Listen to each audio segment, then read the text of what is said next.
And I'll be sharing the replay and the links for everyone who registered. So everyone, thank you for joining. We had a bit of a summer pause, and Sarah's kicking us back off in the fall season.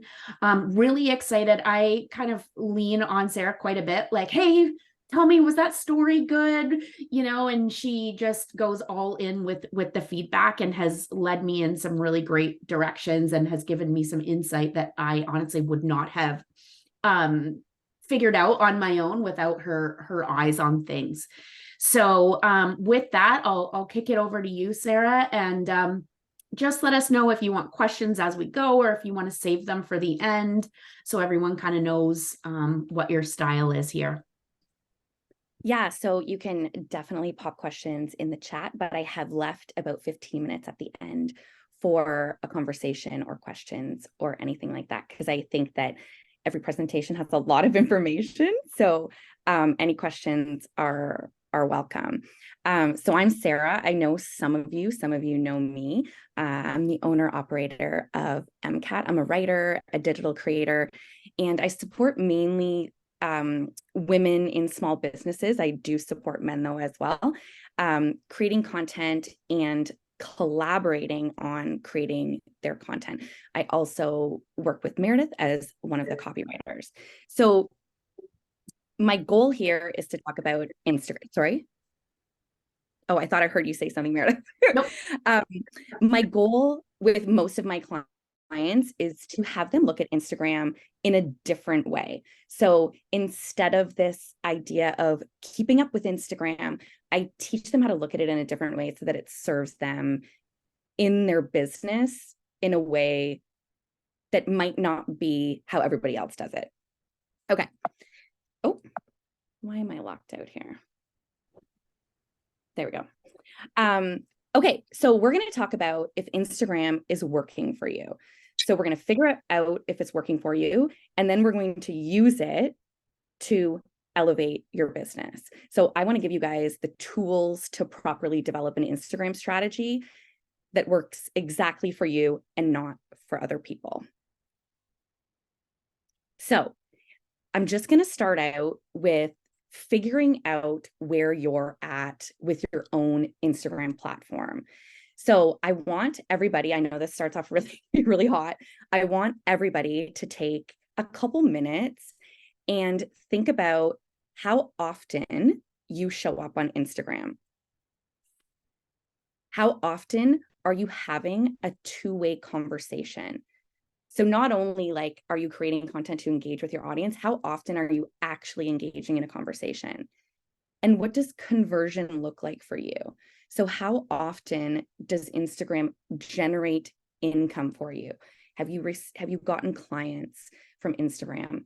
So I want you to think about it, and I want you to write it down. So whether or not you have a piece of paper or your phone, write down how often you're showing up on Instagram, how often you're having a two-way conversation, and how often Instagram is generating income for you. So I'm just going to give a minute or two.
Okay, I hope that gave everybody enough time to answer all those questions.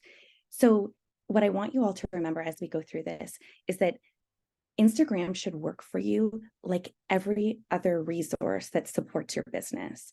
It should make it easier and not harder. So Instagram shouldn't make your life harder. We want it to complement your business. Okay, so with all of that in mind, I want to set expectations. So I don't want you to wipe your Instagram slate clean in terms of how you view Instagram, but I want you to look at it through a different lens. So setting expectations sometimes means getting rid of all the things that we think Instagram is. So a few of these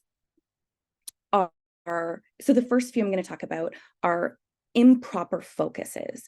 So one of those examples is follower count. So a lot of us just want to have 3 to 10,000 followers. And while that is a great goal, it shouldn't be a focus, because without a proper strategy and focus, we can't grow our audience. Another thing that a lot of us focus on is going viral. So especially right now in the current Instagram landscape, where almost every single reel is falling short with reach because Instagram is just a moving target sometimes. A lot of us are focusing on, oh, only a couple hundred people saw that. And the goal here is to not go viral, because what I know from experience with clients who have gone viral is that they do not convert. So those views don't often convert. So what we want to do is we want to focus our content on our current audience. The goal of reaching more people is very important, but we have to get rid of this going viral mindset, because it really doesn't serve us the way we think it does. Ideal posting times is also a really great example of an unrealistic expectation. So a lot of us are obsessing over, well, when do I post this and when do I post this? And the reality is that your posting times, or your ideal posting times, are really dependent on your particular audience. So you can look at those metrics in your Instagram platform. You can see what your ideal posting time for your audience is. But again, that's a moving target too. So we want to pay attention to when our audience is active. And that's sometimes really hard too. So let's get away from when is the right time to post, because that's not a focus that we really care about. Another expectation that we need to set is around metrics like likes. So it is really great if you post something and you get hundreds of likes. That feels really good. But we have to remember that other metrics are far more important. I'll get into it a little bit later, but likes should not be your determining factor for whether or not you continue to show up on Instagram. Another expectation we need to set is that rigid content plans don't work. So if you are saying to yourself, okay, I'm going to post 3 days a week and I'm going to post 2 reels and I'm going to be in my stories every day, that's just not attainable. So we have to, pivot and develop a content plan or schedule or strategy that works for us. And one of the biggest expectations that I want you to set for yourself is determining your differentiator. Your differentiator is the basis for your entire platform. So a lot of times, if you're frustrated with your platform, you don't know where to go with it, you don't know what to post, it's because you aren't clear on your differentiator. And sometimes you might think you're clear on it, but we need to dive a little bit deeper into your differentiator. So that's what we're going to do right now. So if you know your differentiator, Instagram will instantly shift for you. So a lot of you have probably been in business development programs and you've learned about all of this along the way. But what we're going to do right now is we're going to figure out what your differentiator is, because to determine your strategy, you need to know what this is. So there's a few ways to do it. So you can focus on the industry, you can focus on your business, and you can focus on your buyer persona. So one way that you can do that is thinking about the industry and the target audience. So you would want to list the strengths and the weaknesses in the current landscape to see if there's any gaps and opportunities for you to shine. The second way to do that is a SWOT analysis, which some of you might be familiar with. So what you would want to be doing is you would want to look inside your business and look for your strengths and your weaknesses that are unique and that maybe your competitors don't have. With your buyer persona, you want to identify who that ideal buyer is, which is very important for Instagram, and then determine what their needs are and what they desire from a service provider. So if we could take 2 to 3 minutes, and I want you to write down what your differentiator is. And even if you know it, or you think you know it, I want you to go a little bit deeper with that. So I want to give an example just so you know where I'm heading with this. So for myself, when I started my business, I thought, okay, I'm going to create content for people because people are struggling to show up on Instagram. And as time went on, what I realized was, while there are people who can afford to outsource their platform, there are people who might be able to afford it, but don't want to. They just want help. They want to be able to show up on their own. So instead of just creating content for my clients, what I did was I figured out a way to collaborate with them, educate them, and create content together. And that for me has been an incredible shift in my business. But it took me a really long time to figure out that that's where the gap was. So try to figure out where that gap is, how you're different, and how you serve people in a different way than someone else in your current industry.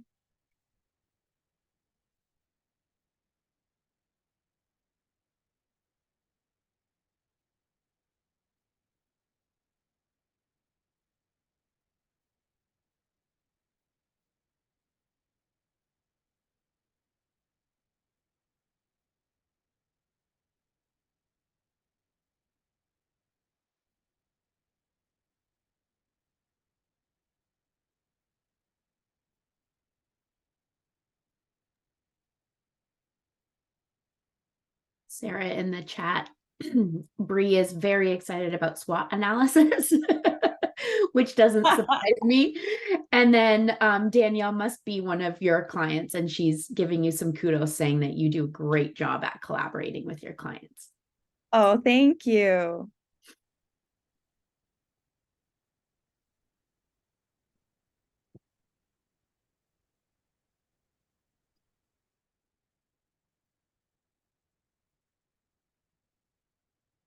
While everybody's thinking, I do want to give another example. Meredith, I wrote you down as an example for your Instagram platform, just if you guys are struggling to figure out your differentiator.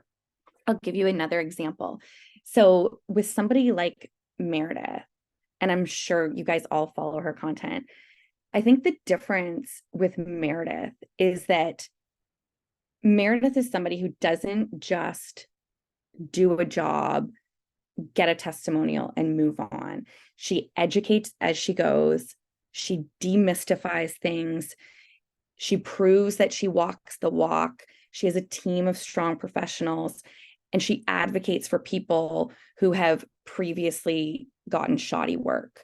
So there's, your differentiator doesn't and Meredith, I'm sure that you would say your differentiator is something more specific than that, but your differentiator can be, this grouping of things that other people aren't providing that contribute to one big differentiator.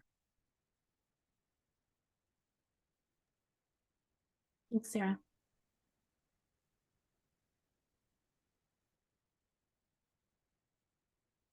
Okay, I'll give you guys one more minute.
Okay, so I hope everybody's arrived at something. If you're brave, you can feel free to drop your differentiator in the comments, but don't feel pressure to do so.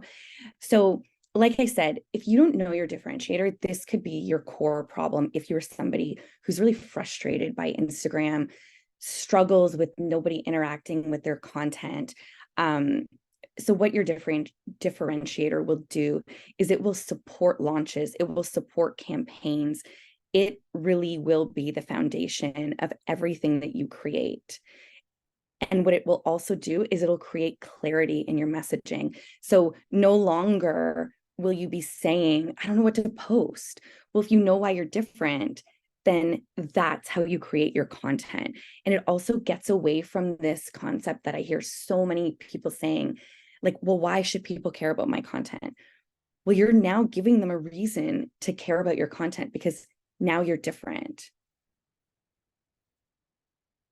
Okay, so we want to take into consideration all of the expectations we talked about. And now we want to take into consideration your differentiator. And as we're thinking about a strategy that's going to work for us, we need to consider a few things. So if you are not familiar with the know, like, trust factor, this is for you.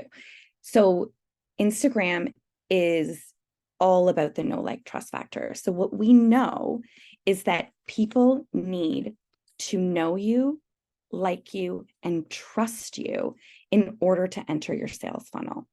So how do we do that? So in order for people to get to know you, they need to know what your values are. They need to know who you are, what you do, what you offer. So many times we think that people know what we do and they don't. So always be working on the know part, reminding people who you are and what you do. The like part can be really vulnerable for people. This does not mean that people automatically want to be your best friend. What it means is you need to come off as likable, approachable, and that idea of like, oh, I could work with them, or they speak my language, or at least a language that I want to know how to speak. Excuse me. A part of this like is showing your personality. People need to feel like you're letting them in. You know, I always refer to Instagram as like this mini reality TV, in the sense of it has become a platform where people want to feel connected to you. So we need to allow them to do that.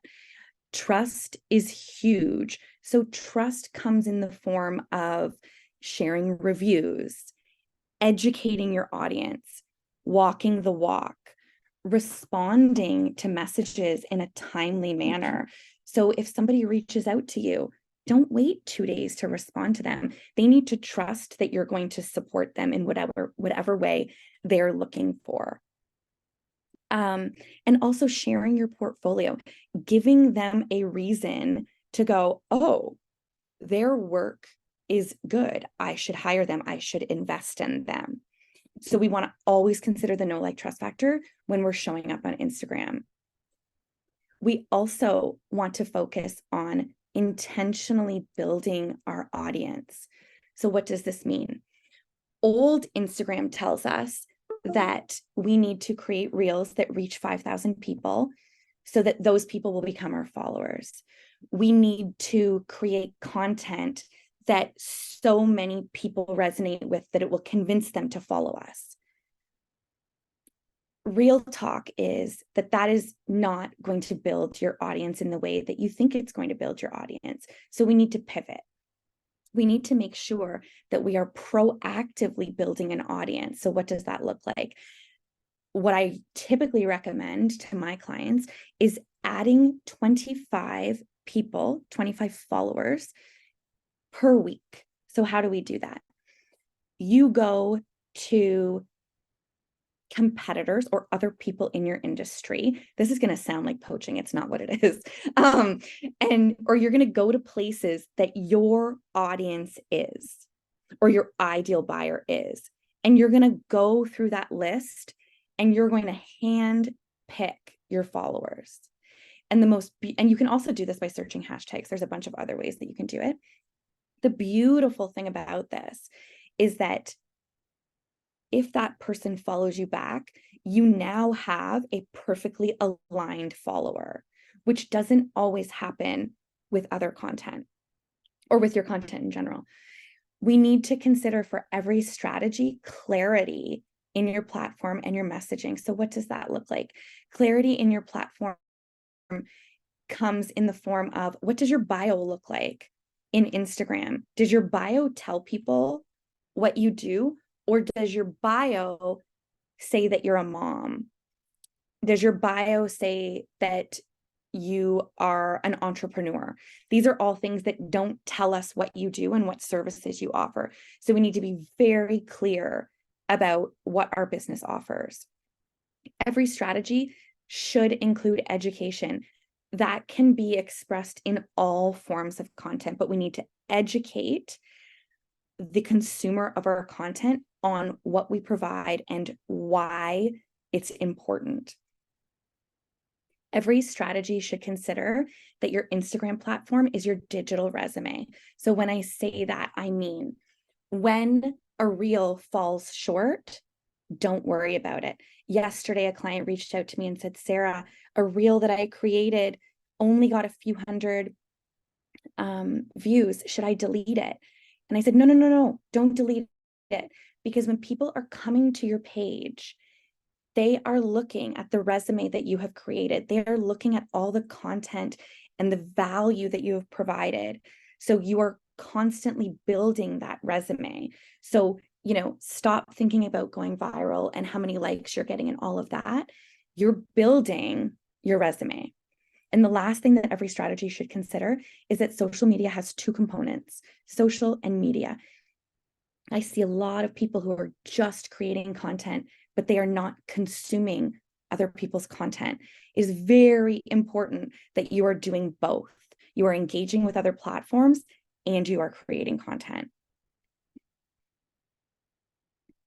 If you're not intentional with everything that we talked about, then you just won't show up and Instagram can't do its job.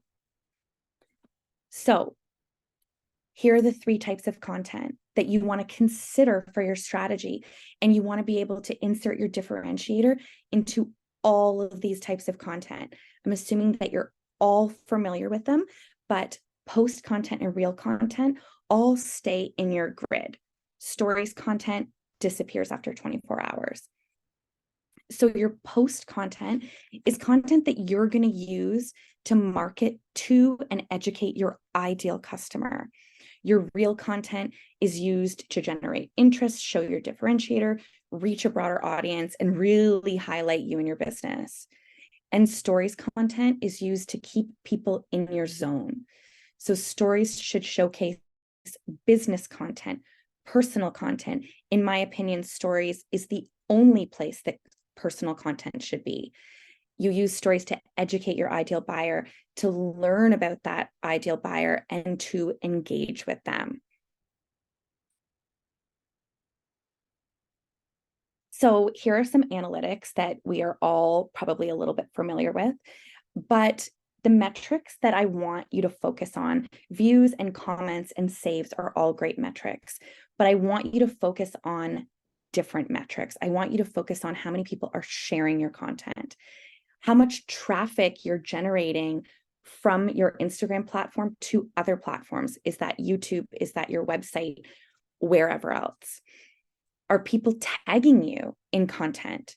And is there conversation? So not just comments about your content, but conversation. Are people talking about it? Are people sending you DMs? Are other people telling you, or I'm sorry, are other people talking about your platform and saying, oh, you know, Sarah's got this, go to her platform. How are we creating that chatter? So some of you who have worked with me know that Instagram stories, in my opinion, are your ride or die content. So you can create reels and you can create posts, and I encourage you to use all of those content opportunities. But Instagram stories is, for me, a non-negotiable. So why is it? Instagram stories keep your users in the know, like, trust bubble. So it is an opportunity for you to constantly show people who you are, what you offer, your personality, and to see your face if that's what you're comfortable with. And in turn, that keeps you top of mind. So what I would always recommend, stories last for 24 hours. I always recommend being in your stories as frequently as possible. So what we know, a recent statistic for 2023, is that adults spend an average of 24 minutes per day in their stories. So our goal, your goal, is to have the Instagram market share of that 24 minutes. You want to take up as much time in people's screen time as you possibly can, so that you are top of mind, so that people talk about you, so that somebody says, oh, I know this person and they sell jewelry, homemade jewelry. You should go follow them. That's the result of people seeing you in your stories on a continuous basis. And while that seems like a tall order, if you know what your differentiator is, and if you know what the focus of stories is, it is not hard once you flex that muscle. So Instagram stories, like I said, can be a combination and should be a combination of business and pleasure. They show your personality. They allow you to educate your audience. They are also wonderful for recycling content. So you had a post that you shared a few weeks ago. You see that it's super valuable right now and you want to share it. Always remembering that only a third of our audience consumes our content. So recycling, some people are afraid of it, but recycling just shows to a potential audience that did not see that content a few weeks ago, it shows it to them. And if somebody already consumed that content, they're just going to click past it. Instagram stories also allows you to link things. Nowhere else on the platform can you link things except in your bio. But it allows you to link things in your stories. It also allows you to create highlights. So your Instagram highlights are a part of your digital resume. So as we're posting on stories, we want to keep in mind, what are 5 highlights? I like to say 5 because that's what appears on your grid. What are 5 highlights that will be really valuable and important to my ideal audience, so that when they come to my page, they have this customer journey just laid out for them. So kind of a start here, how to work with me, services we offer, reviews, things like that, that are really going to give somebody a crisp table of contents of what we have to offer. Stories are great for sharing other people's content and opening yourself up to exposure with other people's content. Stories are great for market research, great for connection, and great for nurturing your audience, especially, excuse me, as you're launching something or preparing to run a campaign on something. So when you are designing your strategy, what we want to remember is that your strategy doesn't own you. You need to use it to your advantage. So I am giving you permission to be flexible with your strategy. Throw out the 3 posts and 2 reels and stories every day of the week. We need to design your strategy and what works for you. So we're going to design that strategy based on a few things. So we need to take into consideration what time you have.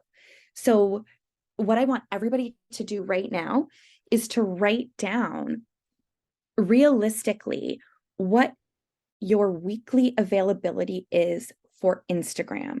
You could do per day, you could do per week.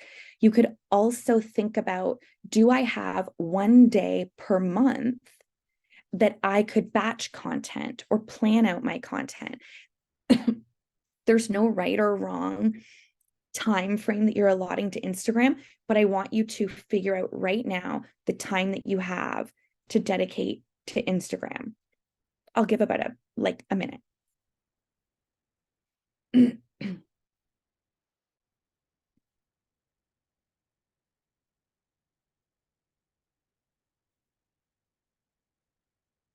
And this time, would also include time to engage with your audience and add your ideal followers.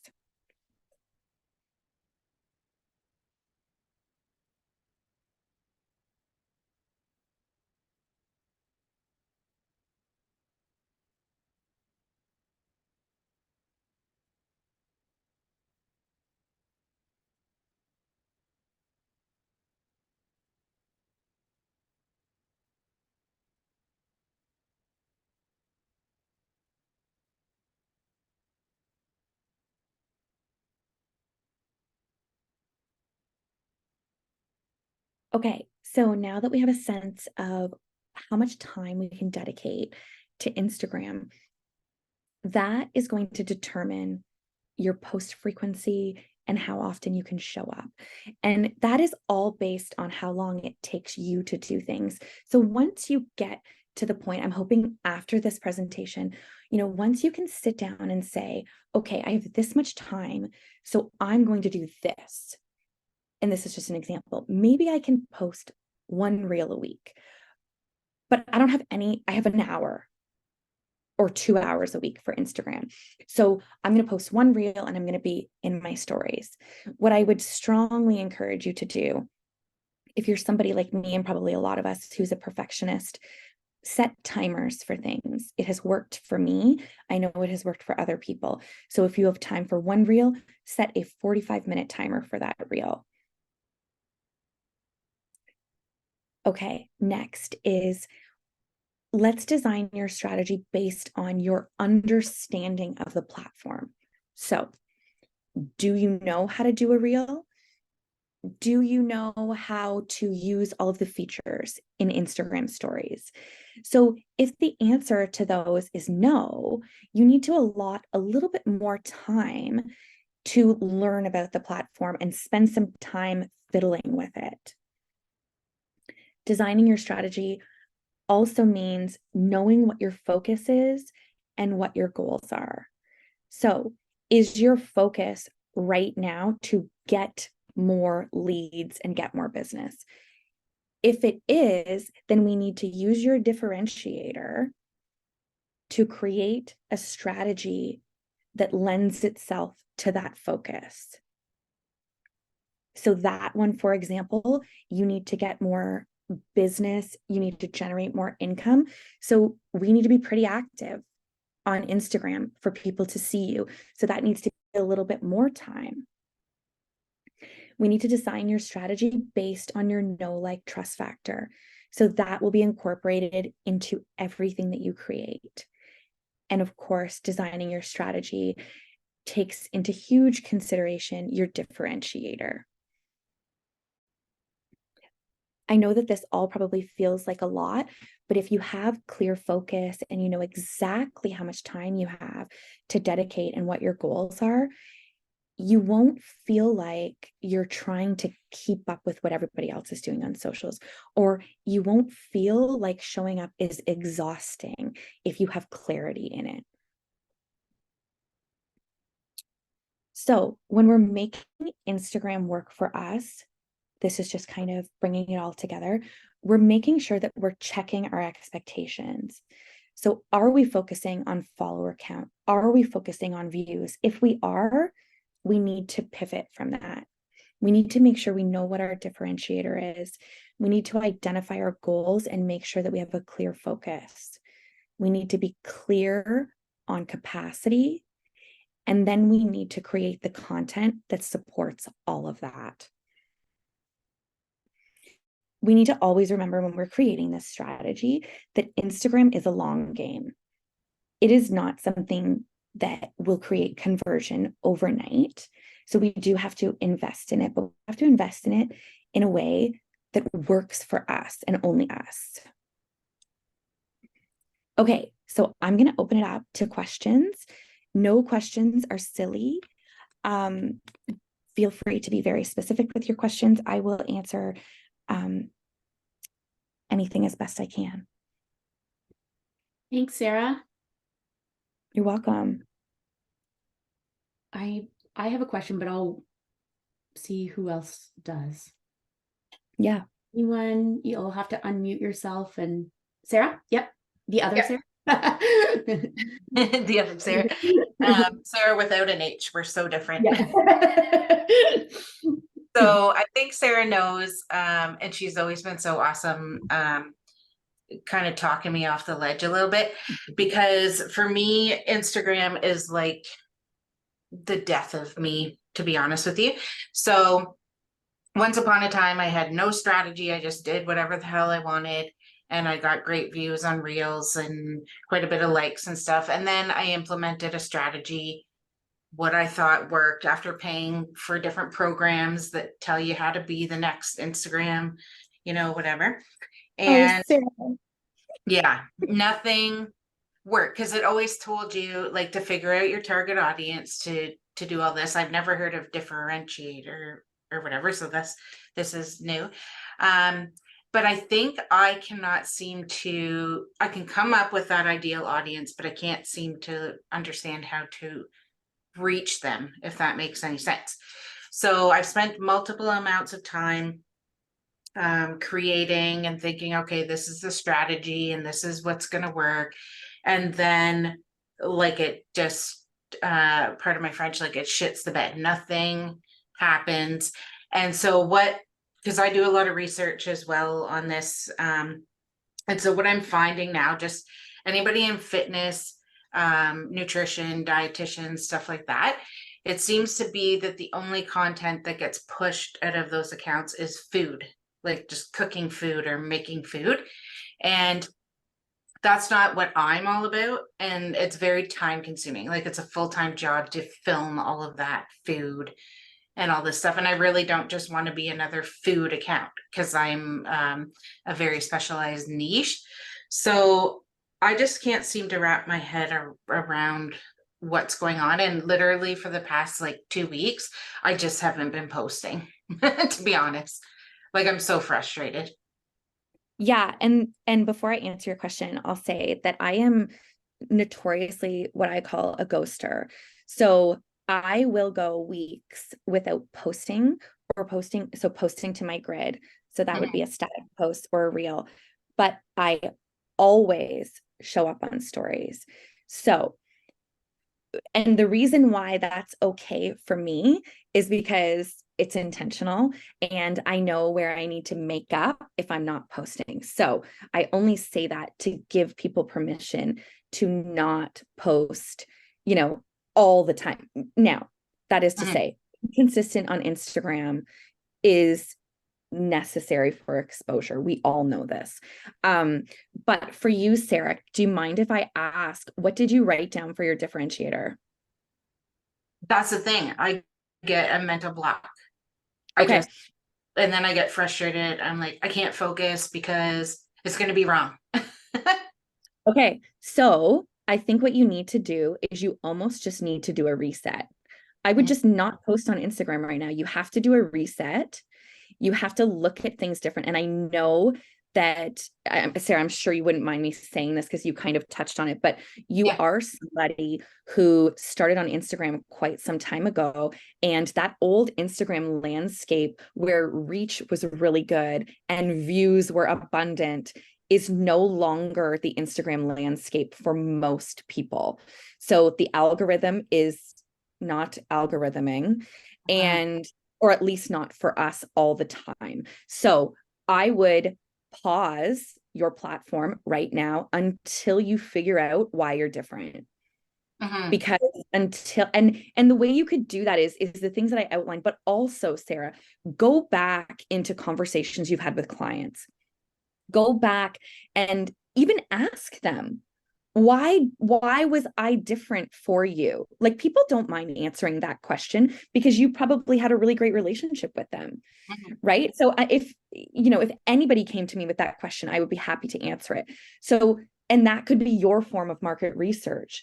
But if you cannot show up on Instagram successfully in a landscape that is so saturated and there's so much content out there, you have to know how you're different from other people. And until you can do that, your efforts on Instagram will feel like lost time that you will never get back. That's what it does. Now, can someone hire you to figure that out? There's certainly an element, like when you're a content creator or even a writer or a lot of creative service providers, it is somewhat easy for us to take a deep dive into your business and figure it out. But oftentimes that differentiator is very personal to you. And it you have to get rid of the imposter syndrome and all the things that are telling you that there's nothing different about you, and figure out what the hell it is, because it is something. There is something that's different about you than every other person that does your job. Yeah. And I think, without taking up too much of your time, I think that I know how I'm different. It's about how do I market that? Like, I definitely know how I'm different in a lot of the feedback, but again, it's like, how do I market that to the right people? And I think that's where I'm missing the boat. So, yeah. And I would caution, or I would encourage you to, when you're figuring out the differentiator, to take a braggy, if you will, approach to it. So take that approach of like, I am effing awesome at this. There's things in my business that I know nobody else can do. There's other things in my business that I know anybody can do in my industry. So what is that thing that nobody else can offer? And you have to be comfortable with being or feeling braggy or feeling like you have a big ego, because that's not it. You are selling a service and you need people to understand why they should invest in yours and not the next guy. Yeah, that's awesome. I think I'll do a reset. Sorry, what did you say, Meredith? I might be able to help a little bit as well. So, okay, you've mentioned a lot, so I want to make sure I touch on a few things. So, a couple things that I have learned over time is about stopping the scroll, right? We all just get on and we scroll. And so the thing that does that is the graphic. So having too many words on a graphic is not going to stop the scroll, okay? Having just a photo of yourself, you're going to get likes, but people will continue to scroll. What keeps them engaged then, okay? So where I'm saying is there is an importance on, I use the word graphic, okay, but the picture in the grid. And then the next important thing is the hook, meaning the very first sentence somebody reads. I just looked at your Instagram, and I literally clicked on one, and the hook was, "Hey there." Like, you've lost it, right? There's no hook. It needs to be bold. If your brand is even edgy, go there. Like unpopular opinion is a really easy one to use. And then the other way you can differentiator, I think, is Sarah said it, it's very personal because it's your own non-negotiables in a way. Mhm. Other approach to that is what problem are you solving? And some people will, if you're sharing your personality and your non-negotiables and pairing that with the problem you're solving, people will be attracted to you, but you need to be able to showcase both of those things. So to give you some like tangibles, it's a focus on the graphic that will make people stop scrolling. And I'm saying like so few words, right? Create a carousel if you need to, put it in the caption, whatever, but there needs to be a focus on understanding what that purpose is of that, and then the hook. And once you can figure those two things out, then the people that are following you are actually going to start reading what you're putting out. And this goes for everyone, right? And I think too, I actually would be a devil's advocate to Sarah's advice, but take it for what you will. With this thing, I'm not good at that stuff, and it's a muscle for me. So stopping isn't working out that muscle. It's about understanding what it is I need to work on and keep trying to do it over and over. Does that make sense? So not trying to say, like, I completely understand what Sarah's saying, and it's this reset, and that all makes sense, especially if you're like throwing in the towel. Like, I get that. But just understand that it's a muscle, right? So by not doing it, sure. yeah. I think for Sarah, she's been at it for so long. And I wouldn't say that to everybody. I think for Sarah, it's like there's so much frustration there that we have to recalibrate. Yeah. Like, you know how to use Instagram. We have to be able to recalibrate. And just building on what Meredith had said, I always encourage, it's really difficult to relay to people how to write or do graphics. I'll use the same term, and take a copywriting approach to it. It's sometimes difficult for people. So I always challenge people to pay attention. This might sound silly, but pay attention to the things that are around you. And I mean, like when you're out and about, like I am somebody who, when I drive through the Tim Hortons drive-through, I am reading every single bit of ad copy that there is. And the reason I do that is because you start to notice how little it takes to get attention. So I always say to people, when you are writing your posts, make them short and sweet. You can elaborate in your captions, you can elaborate in a carousel, but that first page is crucial for people scrolling past it. And if you're like me, I am a quick consumer of content. I go fast. And if I don't see something that strikes me, I'm not stopping. So how do we make people stop? Sarah, something that comes to mind for your platform is you did a post on poop, not to, I want to say it was like a year ago. And that is an example of something that people stop and go, ew. Yeah. But, oh, like, you know, that kind of like, ew, oh. Yeah. And then they want to read it. So I know that not every post can be show stopping, but you can get close to it. Yeah, that's all of that. Both of you is great. Like just great advice. And definitely I need to take that break because the frustration definitely takes over. But yeah, again, like with the graphics and stuff, I tried with the, Canva graphics. I tried with a photo and a few words, but you know what? I think I get frustrated and maybe don't consistently stay on Well, that. and you have to remember, Sarah, why you're getting frustrated as well. If you're getting frustrated, like I talked about setting expectations, if you're getting frustrated because you're not getting a lot of likes or views, that can't make you frustrated anymore. Well, my copyright is good. I find the copyright really good, but again, like Meredith said, they're probably not stopping to read the good stuff. Right. Because I haven't stopped them. So yeah, definitely I feel, well, everything you guys said is going to be beneficial to everyone, but for sure for what I'm doing on my platform. So, and, but I still think I need Sarah's help on the side. So I'd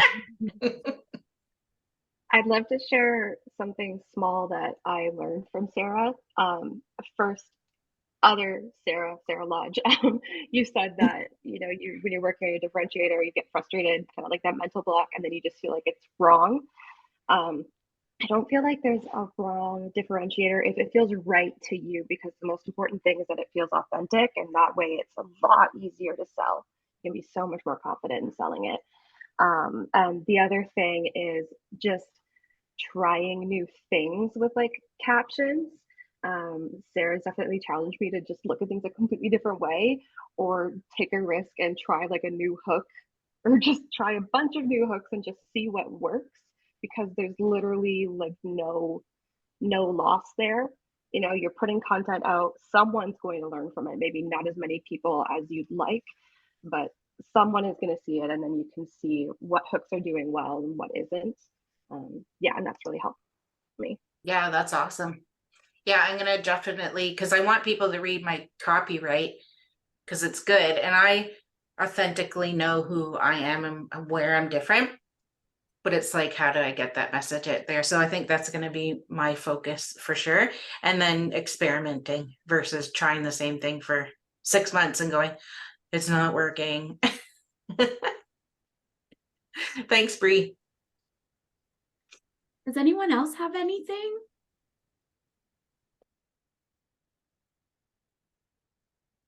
I had a question, Sarah. So Yeah. the last one. So what do you see, if, you know, we could always give unsolicited constructive criticism. What are like the 3 things that you were like, I wish people would stop, or I wish people knew this, or, you know, what are some of those kind of preach things that you really believe in that, oh, Tammy has a question too. I'll make sure I read that in a sec. But yeah, are there things that come to mind where you're like, oh, if people only knew this? Or am I making sense? My question? Yeah, absolutely. I would say the shining star answer to that would be, people don't think about your content as much as you think they do. So when you are, let's say an example of this would be, okay, you're in your stories and you are second guessing something that you're posting, and that turns into 15, 20, 30 minutes. While people are consuming your content and enjoying it, or, you know, what have you, they are not thinking about it as much as you think they're thinking about it. So something like, oh, I'm going to change this word, or I'm going to change this word in the caption, or I'm going to use this hashtag, or things like that. Those things are all a waste of time. So always considering that people aren't thinking about your content as much as you are. So it's important that we have strong content, but overthinking content just gets us into that Instagram spiral and makes us frustrated. And also that, I did mention it a little bit, but not everybody sees our content. So we have to remember that we are speaking to our audience when we're creating content, but we can say it again in different ways so that they see it for a second time, or a first time, or a fourth time. And we can do all of those things by resharing content and things like that. So my answer would be, not everybody cares as much about your content as you think they do, about the details, I really mean. And I guess the other thing, Meredith, too, would be, people are afraid to post some things. They feel like, oh, that's embarrassing, or people don't care about this. If they don't, they will scroll ahead. So you are focusing on the people who are invested in you and who want to see what you have to offer. If somebody's not interested, then they're just not your ideal buyer in that particular instance. Awesome. Thank you. Tammy has a question. So Sarah, Tammy just actually finished up branding and website with us. So Awesome. she says, I don't follow any of these rules. I'd like to attract clients from higher end boutiques. She's a bridal seamstress. Okay. oh my gosh, I want to say Georgia. Why am I, yeah, down in the States? So do I target the brides or the shop owner's salesperson? Georgia. Yes. Okay. I was right. So sorry, tell me again what the business is. She's a bridal seamstress. A bridal seamstress. Okay. So would you say that you are getting most of your business, Tammy, from brides or from like the boutique? It's a mix of boutique referrals and then referrals through online communities, just Facebook community pages. Okay. And how are you currently showing up? You mean on Instagram? Yeah. Okay, I usually just get the bride's professional photos from her wedding day, and I do a write-up about the bride and the alterations I did. So my posts are actually longer than you guys recommend, but I get a lot of positive feedback on that. Because people like to read the stories of each bride and they like to see what work was done. Yep. So, and short captions, just short on the graphic. Yeah. Yeah. So you're all your rules. No, and that's the thing. Like it's all certainly not rules. It's really what works for you. So if you're saying that that content is landing and translating with your audience, then that's great. Now, I guess the question I would have is that generating new followers, new leads, new interest, or is it a past type of reaction? Does that make sense? Yeah, it does. And I'm not sure. I've never really tracked any of these metrics before, but hiring Meredith to do the website and the branding, I'm trying to attract a higher end boutiques in town. And so I guess I'm just wondering, do I don't know, to keep going how I've been, or do I focus on targeting the shop owners who could potentially put me on their list and refer me? Right. So my first answer to that question is clearly, if you think what you're doing is working, continue to do that. However, what you want to add to that is I would do exactly what you said. I would target those shops.